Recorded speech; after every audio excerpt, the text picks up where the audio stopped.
Hello everyone, কেমন আছেন সবাই? নিশ্চয়ই খুব ভালো আছেন। আমি মনিকা, আর মনিকার ক্যানভাসের নতুন আরেকটি ব্লগে আপনাদের অনেক অনেক স্বাগত। চলুন আজকে একটা অন্যরকম ব্লগ শেয়ার করি। শুরু করলাম আমার মায়ের ঠাকুর ঘর থেকেই। এই হলো আমার মায়ের ঠাকুর ঘর, আর ইনি হলেন মায়ের ছোট্ট গোপাল ঠাকুর। মা সকাল সকাল স্নান সেরে পুজো দিয়ে এই যে তুলসী তলায় প্রত্যেকটা ঘরে ঘরে ফুল বেঁধেছে। হ্যাঁ, আজকে দিনটা ছিল পৌষ সংক্রান্তির দিন। ছোট থেকেই দেখে আসছি এই পৌষ সংক্রান্তির দিন এলেই মা বড়মারা সকাল সকাল ঘুম থেকে উঠেই স্নান সেরে পুজো করে এই ফুলটা তুলসী তলায় ঘরে ঘরে বেঁধে দেয়। আজও তার অন্যথা হয়নি। আর তারপরে শুরু হয় সরা পিঠে, মানে চিতই পিঠে বানানোর পালা। এটাই নাকি আমাদের বাড়ির নিয়ম। মাম্মা, তুমি পিঠে ভাজা শিখে নিয়েছো? টুলি আমার, তুমি পিঠে ভাজা শিখেছো? আর এই যে আমার মেয়ে, দেখুন ঘুম থেকে উঠেই দিদারকুলি ঝাঁপিয়ে পড়েছে। পিঠে বানানো দেখতে ভারী ভালো লাগছে তার। তবে জানেন, এই পৌষ সংক্রান্তির দিনটা এলেই ছোটবেলার কথা ভীষণ মনে পড়ে যায়। খুব ইচ্ছে করে ছোটবেলায় ফিরে যেতে। ছোটবেলায় এই দিনগুলোতে আমরা ভীষণ মজা করতাম। আমি, আমার ছোটদা, আমার ছোট বোন, আমরা তিনজন অপেক্ষা করে থাকতাম কখন পিঠে বানানো হবে। একটা করে পিঠে বানালেই আমাদের হাত সবার আগে চলে যেত। মা একটা পিঠে দাও। বসে থাকতাম অপেক্ষা করে কখন পিঠে হবে। নানান রকমের পিঠে, পুলি, পাটিসাপটা, মালপোয়া, কত রকমের। তবে আমাদের সব থেকে পছন্দের ছিল এই সরা পিঠে আর পাটিসাপটা। কি যে ভালোবাসতাম খেতে। নিজেদের ঘরে খাওয়া শেষ হয়ে গেলে তারপরে চলে যেতাম বড়মার ঘরে। এইভাবেই চলতে থাকতো আমাদের পিঠে খেয়ে সারাদিন। আর তারপরে শুনতাম মায়ের কাছে রাখালের গল্প। সে যে কি এক মজার দিন ছিল। এই উৎসবের দিনগুলো আসলেই কেন জানি না খুব ছোটবেলায় ফিরে যেতে ইচ্ছে করে। আমার ছোটবেলাটা যেহেতু গ্রামে কেটেছে, তাই আমার কাছে এই পৌষ পার্বণের স্বাদ একদম অন্যরকম। সত্যি বলতে গ্রামাঞ্চলে কিন্তু এই পৌষ পার্বণ আলাদাই সৌন্দর্য সৃষ্টি করে। মাটির বাড়ি, মাটির উঠোন, আর মাটির উঠোন ভর্তি আলপনা, পাশে গোলা ভরা ধান। সত্যি একটা অনন্য পরিবেশ থাকে। আর সেই স্নিগ্ধ ছোটবেলায় একবার নয়, বারবার ফিরে যেতে ইচ্ছে করে। আর জানেন, যেই উনুনটাতে এখন পিঠে ভাজা হচ্ছে, এই উনুনটা মা ভীষণ শখ করে নিজের হাতে কিন্তু বানিয়েছে। কি সুন্দর হয়েছে তাই না? চলুন চট করে মায়ের কাছ থেকে একবার পিঠের রেসিপিটা শুনে ফেলি। কিভাবে বানালে মা পিঠেটা? 1 কিলো চালের গুঁড়োতে এই পরিমাণ মতো জল দিয়ে একটু ফেটিয়ে নিয়ে বাস। হ্যাঁ, হাতের একটু তাক আর কি সুন্দর করে ফেটিয়ে নিতে হবে।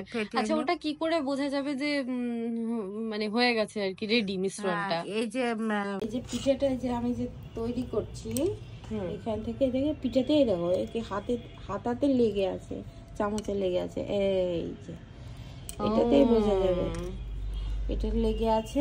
আর এটা লেগে থাকলে মানে আর যতবার মিশ্রণটা সুন্দর, যতবার পিঠেটা দেওয়া হবে ততবার গুলিয়ে নিতে হবে।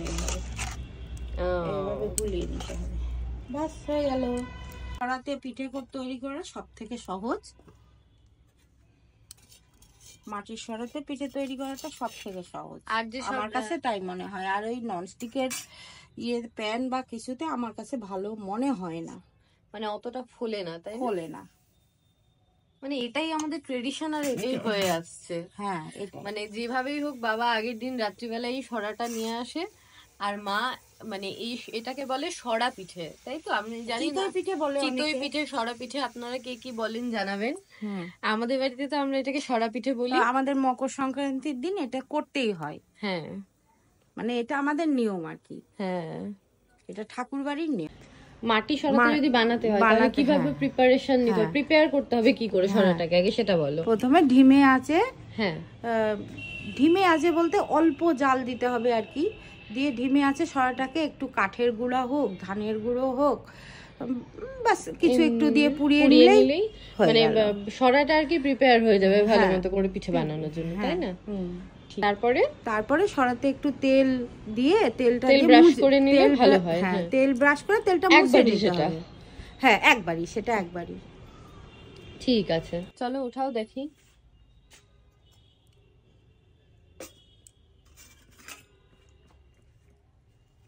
বাহ, এই দেখুন কি সুন্দর পিঠে ফুলেছে, আর ভেতরটা একটু জালি জালি হয়ে যায়। একটু থাকবে, আর একটু থাকবে, কারণ উঠছে না। যখনই পিঠে উঠে যাবে, তখনই মানে ইজিলি উঠে যাবে, তখন বুঝে যেতে হবে যে পিঠে হয়ে গেছে। এই দেখুন পিঠেটা কেমন জালি, পেছনেরটা আর ওয়াও, এই যে সুন্দর জালি জালি হয়ে গেছে, ভেতরটা কতটা জালি। এই দেখুন। সিনিকা পিঠু খাবে? কে পিঠু খাবে?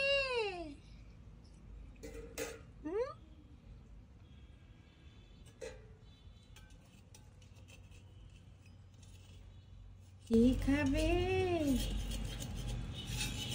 কে পিঠু খাবে?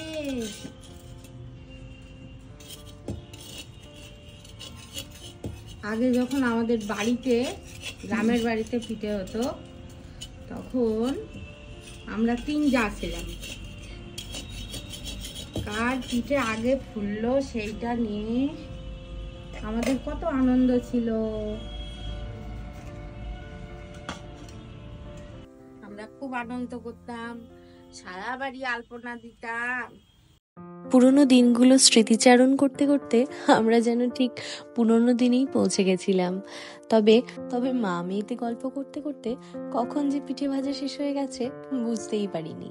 তার উপরে ছিল আমার মেয়ে, মায়ের কোলে থেকে এত সুন্দর করে পিঠে ভাজা দেখছিল, না জানি কত কি শিখে ফেলেছে। তবে জানেন, আমার মেয়ে দিদার কোলে ঘুরে ঘুরে দিদার কাজ দেখতে খুব পছন্দ করে।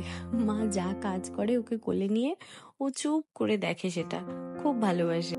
মা পিঠে বানাতে বানাতে আমি একটুখানি কলা পাতা কেটে আনি। চলুন তবে, এদিকে মায়ের পিঠে ভাজা মোটামুটি কমপ্লিট, এবার আমাদের খাওয়ার পালা। তবে আজকে কিছুটা খাবো আমরা গুড় দিয়ে, আর বাকিটা মা দুধে জাল দিয়ে ভিজিয়ে রেখেছে, সেটা কালকে সকালের জন্য। চলুন তবে আজকের এই সুন্দর টেস্টি টেস্টি মায়ের হাতের পিঠে খেতে খেতে আজকের ব্লগটা এখানেই শেষ করি। দেখা হবে পরের আরেকটি ব্লগের সঙ্গে, ততক্ষণ পর্যন্ত টাটা।